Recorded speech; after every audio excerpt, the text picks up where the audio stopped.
مرحبا ماہ رمضان، مرحبا ماہ رمضان، مرحبا ماہ رمضان۔ بسم اللہ الرحمن الرحیم۔ وَإِذْ يَعِدُكُمُ اللَّهُ إِحْدَى الطَّائِفَتَيْنِ أَنَّهَا لَكُمْ صَدَقَ اللَّهُ الْعَلِيُّ الْعَظِيمُ وَصَدَقَ رَسُولُهُ النَّبِيُّ الْكَرِيمُ۔ انتہائی احترام و عقیدت کے ساتھ حضور سید المرسلین، خاتم الانبیاء، شفیع المذنبین، رحمت للعالمین، خاتم المعصومین، راحت العاشقین، صلی اللہ تعالی علیہ وآلہ واصحابہ وبارک وسلم کی بارگاہ میں اپنی غلامی کا قبول دیں، اور جس طریقے سے میں پڑھا ہوں میرے ساتھ مل کر عقیدت و محبت میں ڈوب کر حضور دل کے ساتھ نذران محبت پیش کریں۔ الصلاۃ والسلام علیک یا رسول اللہ، الصلاۃ والسلام علیک یا حبیب اللہ، الصلاۃ والسلام علیک یا نبی اللہ، وعلی آلک واصحابک یا نور اللہ، صلی اللہ تعالی علیہ وسلم۔ جان ساران بدر و احد پر درود، جان ساران بدر و احد پر درود، حق گزاران بیعت میں لاکھوں سلام۔ فضائے بدر پیدا کر فرشتے تیری نصرت کو اتر سکتے ہیں گردوں سے قطار اندر قطار بھی۔ دوستان محترم، اصحاب بدر اور جنگ بدر کے حوالے سے قرآن و سنت کی روشنی میں چند باتیں آپ کی خدمت میں عرض کرنا چاہتا ہوں۔ ہجرت کے 19 مہینے بعد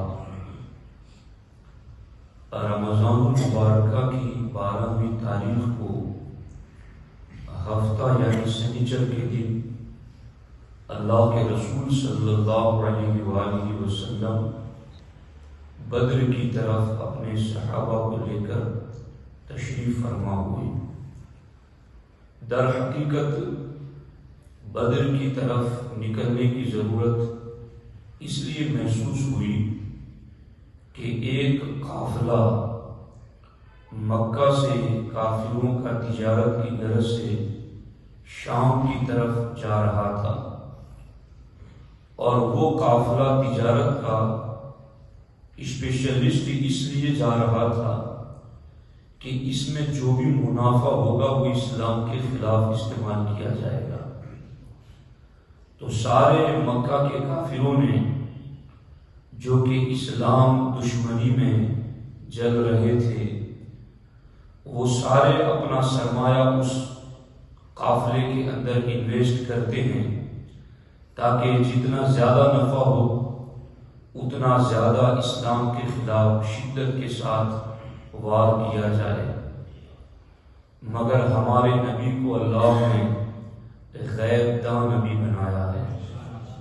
اللہ کے رسول صلی اللہ تعالی علیہ وسلم ان کی اس چال کو بھانپ گئے، جان گئے، اور سرکار دو عالم صلی اللہ علیہ وسلم نے چاہا کہ اب ان کو روکا جائے۔ ایک اندازے کے مطابق 50,000 پاؤنڈ کی مالیت کا وہ تجارتی قافلے میں سامان تھا، اور وہ پورا اسلام کے خلاف استعمال کرنا چاہتے تھے۔ تو جنگی تدبیروں میں سے ایک تدبیر یہ ہے کہ دشمن جس ذریعے سے کما کر تمہیں ہلاک کرنا چاہے وہ ذریعہ ہی نابود کر دیا جائے۔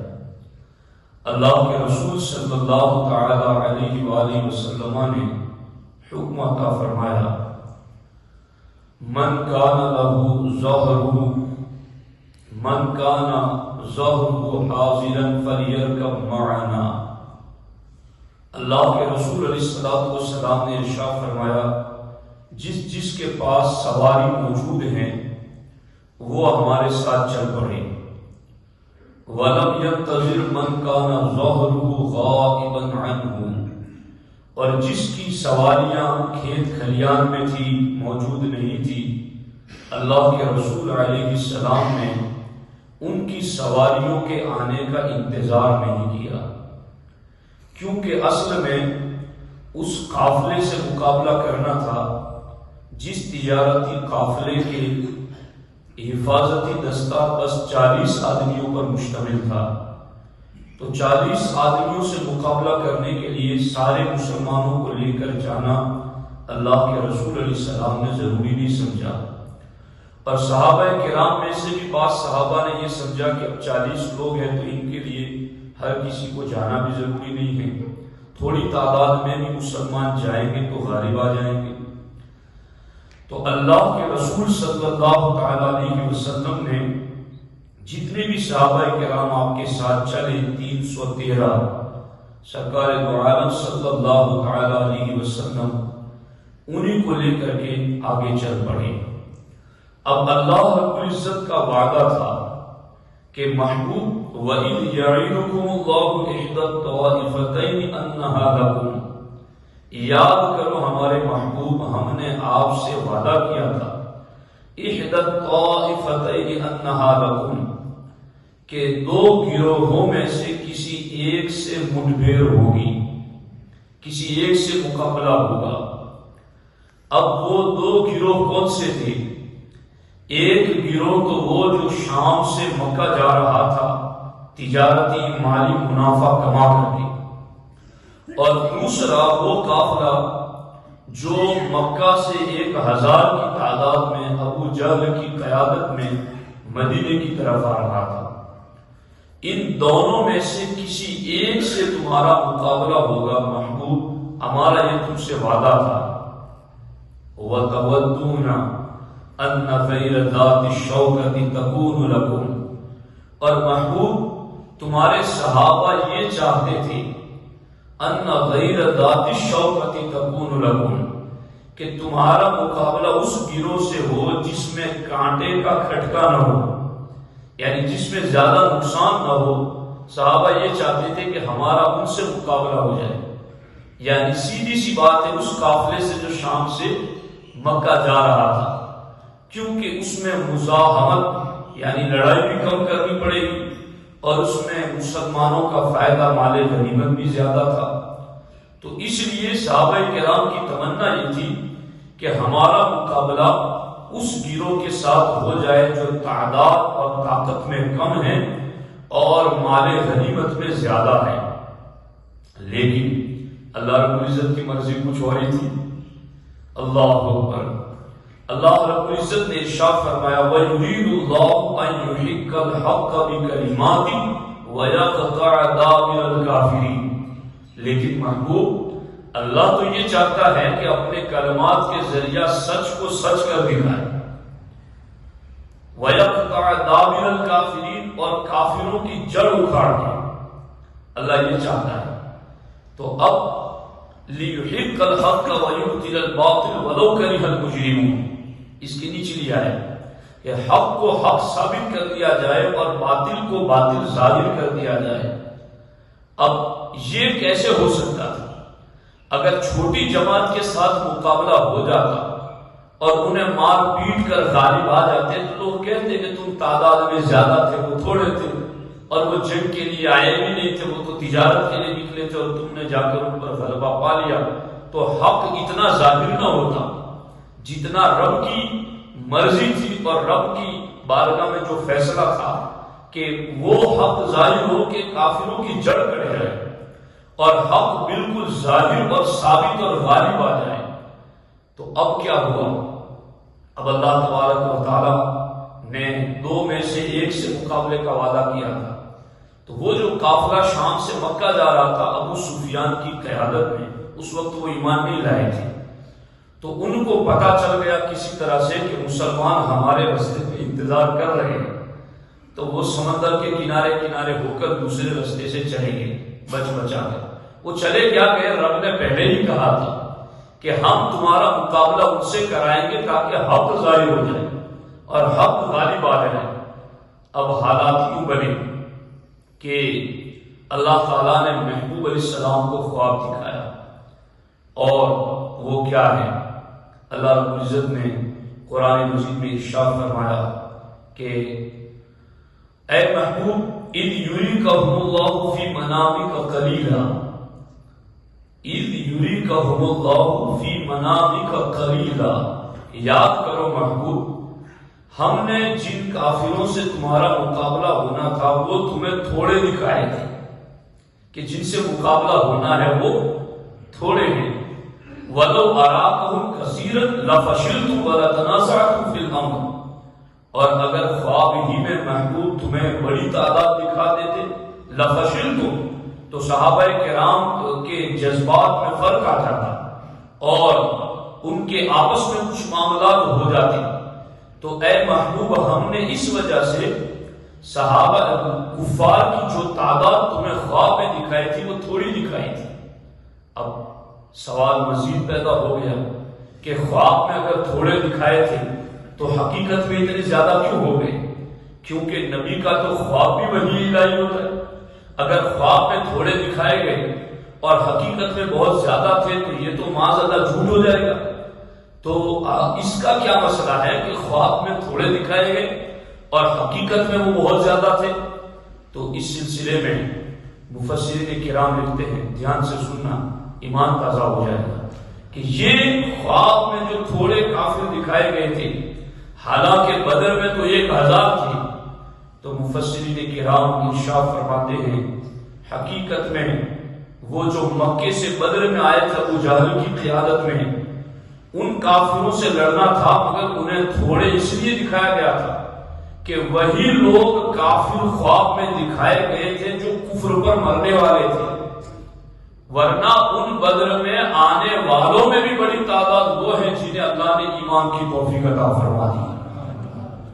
تو چونکہ اللہ نے کیا کہا، اذ یریکہم اللہ فی منامک قلیلا، کہ جن قلیل کو دکھایا گیا ہے وہ کافروں کو دکھایا گیا ہے، تو وہ جو آ رہے ہیں بڑی تعداد میں لڑنے کے لیے، ان میں سے کفر پر مرنے والے تو قلیل ہی ہیں اور وہی دکھائے گئے ہیں۔ سمجھ آئی نہیں ہے؟ وہی دکھائے گئے ہیں۔ اور دوسری چیز آگے یہ ہے کہ وہ جو قلیل دکھائے گئے تھے نا، وہ قلیل ان کی طاقت کے اعتبار سے دکھائے گئے تھے، کہ وہ اگرچہ افراد گنتی شمار کے اعتبار سے تو زیادہ تھے، مگر اللہ نے ان کی بزدلی اور کمزوری کی وجہ سے قلیل دکھائے تھے، کہ وہ تمہیں دیکھنے میں تو خواب میں قلیل دکھائے اس لیے کہ وہ کمزور اتنے زیادہ ہے۔ اور تیسری چیز یہ ہے کہ واقعی میں انہیں جو دکھایا گیا نا وہ قلیل ہی نظر آئے۔ وَإِذْ يُرِيكُمُهُمْ إِذِ الْتَقَيْتُمْ فِي أَعْيُنِكُمْ قَلِيلًا وَيُقَلِّلُكُمْ فِي أَعْيُنِهِمْ قَلِيلًا۔ اللہ تعالیٰ نے فرمایا محبوب، جب تمہارا مجھ سے سامنا ہوا نا مقابلہ، ایک طرف تم تھے ایک طرف وہ تھے، تو اس وقت کیا ہوا، اذ التقیتم فی اعینکم قلیلا، جب تمہارا مقابلہ ہوا اس وقت بھی تمہاری نگاہوں میں وہ تھوڑے ہی تو نظر آ رہے تھے۔ حضرت عبداللہ ابن مسعود جن کا ذکر 2 دن سے چلا بیچ میں آیا تھا، جنگ بدر میں بھی تھے۔ حضرت عبداللہ ابن مسعود کہتے ہیں کہ جب ہمارا سامنے کفار سے ہوا تو میں نے اپنے ساتھ والے سے کہا کہ یار یہ 70 یعنی 70 سے زیادہ نہیں لگ رہے، یہ 70 افراد سے زیادہ نہیں لگ رہے۔ تو عبداللہ ابن مسعود کہتے ہیں میرے ساتھ والے نے کہا نہیں یہ 100 کے قریب ہوں گے جی۔ پھر انہوں نے کہ ایک بندے کو مار کے پکڑا اور گرفتار کیا تو اس نے بتایا ہم نہ 70 تھے نہ 100 تھے، ہم تو 1000 تھے۔ تو اللہ تعالیٰ نے فرمایا محبوب ہم نے تمہیں جو خواب میں قلیل دکھایا تھا تو وہ تمہارے صحابہ کو بھی قلیل نظر آئے۔ اب صحابہ کو قلیل نظر آئے، جنگ کی شروعات میں صحابہ کو قلیل نظر آئے وہ لوگ، ایسا اللہ نے کیوں کیا؟ ایسا اس لیے کیا تاکہ دل جمی سے لڑے کہ زیادہ نہیں ہے، تھوڑے ہیں، بس جلدی ختم کر دیں گے۔ اچھا، ایمان والوں کو تو وہ تھوڑے دکھائے گئے، مگر انہیں بھی ایمان والے تھوڑے دکھائے گئے۔ وَيُقَلِّلُكُمْ فِي أَعْيُنِهِمْ وَيُقَلِّلُكُمْ فِي أَعْيُنِهِمْ، اور وہ جو لڑنے آئے تھے 1000، ان کی نگاہ میں بھی تم تھوڑے دکھائے گئے۔ لِيَقْضِيَ اللَّهُ، کیوں ایسا کیوں؟ انہیں اتنے تھوڑے نظر آئے صحابہ کہ ابو جہل نے جب مسلمانوں کو دیکھا تو اس نے کہا چلو اپنے گھوڑوں سے رسیاں چھوڑو اور ان کے ہاتھ پاؤں باندھ کر کے گھوڑوں پہ باندھ لو، جنگ تو ہونی نہیں ہے، یہ اتنے تھوڑے ان سے ساتھ کیا لڑنا، بس پکڑ پکڑ کے ہاتھ پاؤں باندھ کر کے ان کو گھوڑوں پر ڈال دو، ان کو مکہ لے جاتے۔ ان کو اتنے تھوڑے نظر آئے۔ کیوں ایسے تھوڑے نظر آئے؟ محبوب، ہم انہیں 313 پورے کے پورے دکھا دیتے تو یہ پہلے ہی بات کرتے ہیں، اور ہم تو حق ظاہر کرنا چاہتے تھے، ہم تو حق ظاہر کرنا چاہتے تھے، تو ان کی نگاہ میں بھی ہم نے تمہیں تھوڑے دکھائے۔ مگر جب جنگ شروع ہوئی نا تو وہ جو بعد میں ایمان لائے نا اس گروہ میں سے، وہ بھی کہتے تھے تم شروع میں تو تھوڑے نظر آ رہے تھے، مگر جب تم نے جنگ شروع کی تو پتہ نہیں تمہاری فوج کیسے بڑھ گئی۔ تو پھر قرآن میں کہا گیا وہ 3000 فرشتے آئے تھے، وہ 5000 فرشتے آئے تھے، وہ تمہیں زیادہ نظر آ رہے تھے۔ اب آپ دیکھو کہ اللہ رب العزت نے یوں بدر کے اندر انہیں بھیجا، اور یہ صحابہ کرام لڑے، بڑی بے جگری سے لڑے۔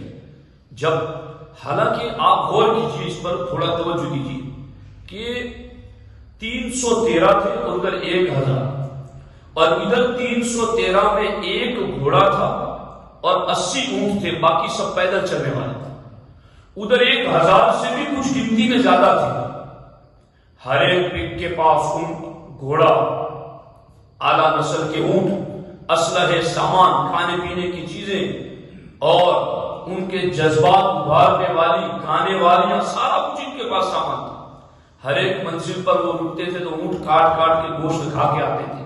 اور ادھر صحابہ، رمضان تھا، پہلی مرتبہ کا روزہ رکھ کر کے جاتے تھے، مگر یہ ان صحابہ کی عظمتوں کو کروڑ سلام کہ جو مقابلے کے لیے نکلے تھے، ان کا ارادہ تو تھا کہ شام سے آنے والے قافلے کا مقابلہ کرنا ہے، مگر جب 1000 کو بھی سامنے دیکھ لیا تو انہوں نے وہ نہیں کہا جو موسیٰ کی قوم نے موسیٰ سے کہا تھا جب قوم جبارین سے مقابلہ ہونا تھا، فَاذْهَبْ أَنْتَ وَرَبُّكَ فَقَاتِلَا إِنَّا هَاهُنَا قَاعِدُونَ، کہ موسیٰ تم اور تمہارے رب جا کے لڑو، ہم تو یہیں بیٹھے، ہم نہیں جائیں گے۔ چھٹے پارے میں ہے نا حافظ سلیم صاحب، چھٹے پارے کے اندر یہ موجود ہے، یہ سورۃ المائدہ کے اندر آدھا پارہ ہونے سے مکمل ہونے سے پہلے پہلے جی انہوں نے کہا تھا فَاذْهَبْ أَنْتَ وَرَبُّكَ فَقَاتِلَا إِنَّا هَاهُنَا قَاعِدُونَ، کہ موسیٰ تم اور تمہارا رب جا کے لڑو، اتنی تگڑی قوم سے ہم کیسے لڑیں گے، ہم نہیں لڑیں گے، ہم تو یہیں بیٹھے، اِنَّا هَاهُنَا قَاعِدُونَ، ہم تو یہیں بیٹھے، ہم نہیں جائیں گے۔ مگر سرکار نے جب اتنے زیادہ لوگوں کو صحابہ کے سامنے دکھایا، سرکار نے فرمایا بتاؤ اب تمہاری کیا رائے ہے، ہم تو کچھ اور سوچ کے تمہیں لے کر آئے تھے کہ تمہیں ان سے ملاقات کرنی ہے، مگر اب جو تم سوچ رہے تھے کہ ان سے ملنا ہے، اب تو ان سے ملنے کی بات آ گئی، اب تم کیا کہتے ہو؟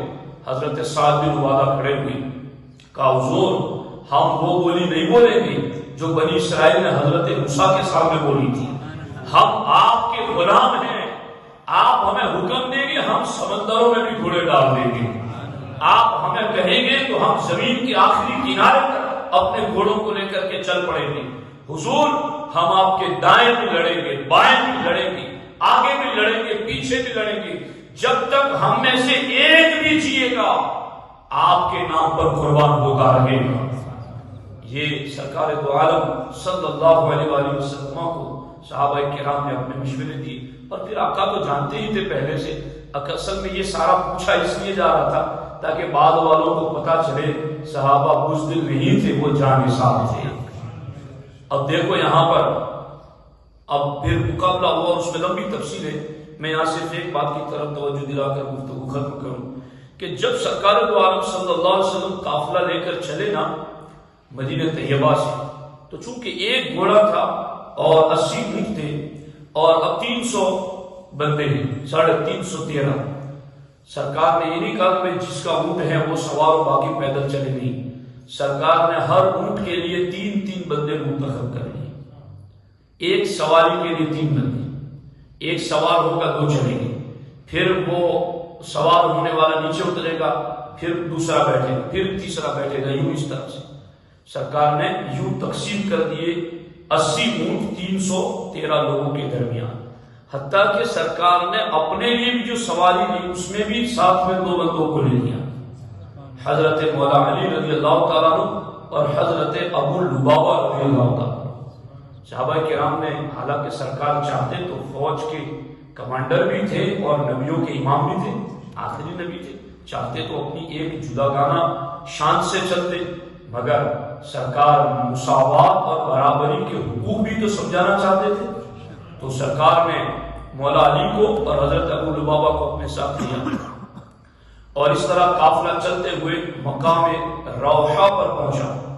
تو وہاں سے سرکار نے حضرت ابو لبابہ کو واپس مدینہ بھیج دیا کہ ابو لبابہ تم مدینہ جاؤ اور مدینے کی نگرانی تم نے رکھنی. اور پھر سرکار نے ایک کم ہوا تو مرثد بن ابی مرثد رضی اللہ تعالیٰ عنہ کو اپنے ساتھ لے لیا. اور جب سرکار کی باری تھی سوار ہونے کی تو سوار ہو کر سرکار چلتے رہے، پھر ایک منزل آئی تو سرکار اتر گئے. اب سرکار نے فرمایا کہ اب تم دونوں میں سے کوئی ایک سوار ہو جاؤ. تو دونوں صحابہ نے حضور کی بارگاہ میں عاجزی کے ساتھ عرض کیا، حضور ہمارے لیے یہ کوئی کم نصیبے کی بات ہے کہ نبیوں کے امام جس سواری پر بیٹھے ہو ہمیں اس کی نکیل پکڑنے کی سعادت مل جائے. حضور آپ جس سواری پر بیٹھے ہو اس سواری کی ٹاپوں سے گرد اڑے اور ہماری آنکھوں کا سرما بن جائے، ہمارے چہرے کی زینت بن جائے، یہی ہمارے لیے بہت بڑی سعادت ہے. حضور آپ ہمیں پیدل چلنے دیں، آپ ہی سوار ہوں. تو سرکار دو عالم صلی اللہ علیہ وسلم نے ایک جملہ ارشاد فرمایا. سرکار نے فرمایا ما انتما باقوا منی وما اغنى عنكما من الاجر. سرکار نے فرمایا تم مجھ سے زیادہ تو طاقتور نہیں ہو، میں تم میں سب سے زیادہ طاقتور ہوں، پھر بھی جب میں سوار ہوتا ہوں تو تم مجھ سے طاقت میں کم ہو تو تمہیں سوار کیوں نہیں ہونا ہے. ما انتما باقوا منی، تم مجھ سے زیادہ تو طاقتور نہیں ہو، جب میں تم سے زیادہ طاقتور ہو کر کے بھی سواری کرتا ہوں تو تم بھی سوار ہو رہا. اور پھر سرکار نے فرمایا وما اغنى عنكما من الاجر، اور پیدل چل کر کے اجر تم حاصل کرتے ہو تو اس اجر کو حصول کی مجھے بھی تو ضرورت ہے. تو سرکار نے پھر ان کو حصہ دیا ان کا اور انہیں بھی سوار فرمایا. تو یہ ایک مساوات کا بھی درس ہے. بدر کی جنگ کے بارے میں بڑی تفصیل ہے اور ہو سکا تو میں اس کو کئی دنوں تک کنٹینیو کروں گا تاکہ مسلمانوں کو پتا چلے کہ اسلام کی یہ پہلی جنگ ہے اور اس میں واقعی میں جو اللہ نے فرمایا وَيَقْطَعَ دَابِرَ الْكَافِرِينَ کہ کافروں کی جڑ کاٹ کے رکھ دی. واقعی میں ایسا ہوا کہ آئے تھے بڑے تم تراک سے، بڑے ناز و انداز میں کہ اب 1000 یا وہ بھوکے پیاسے ہیں اور وہ آئے ابھی ان کو پکڑ پکڑ کے رسیوں میں باندھ کے لے جائیں گے. ابو جہل تو اتنی بکواسات کرتا تھا کہ ان کا تماشا دکھائیں گے مکے والوں کو کہ دیکھو یہ نیا مذہب بنانے کے لیے چلے تھے، یہ ہم انہیں باندھ کے لائے، حرم میں ستونوں کے ساتھ باندھ دیں گے. تو یہ ساری چیزیں تھی سامنے. تو اللہ تبارک و تعالیٰ کی بارگاہ میں دعا ہے رب ذوالجلال ہم سب کو ان کے فیوز و برکات سے مالا مال فرمائے. اللهم ربنا آتنا في الدنيا حسنة وفي الآخرة حسنة وقنا عذاب النار. اللهم رب اغفر لي ولوالدي وللمؤمنين يوم يقوم الحساب. إن الله وملائكته يصلون على النبي يا أيها الذين آمنوا صلوا عليه وسلموا تسليما. اللهم صل على سيدنا ومولانا محمد وآله وصحبه وبارك وسلم. وأفوض أمري إلى الله إن الله بصير بالعباد. وصلى الله تعالى على خير خلقه وعلى آله وصحبه أجمعين برحمتك يا رحمن.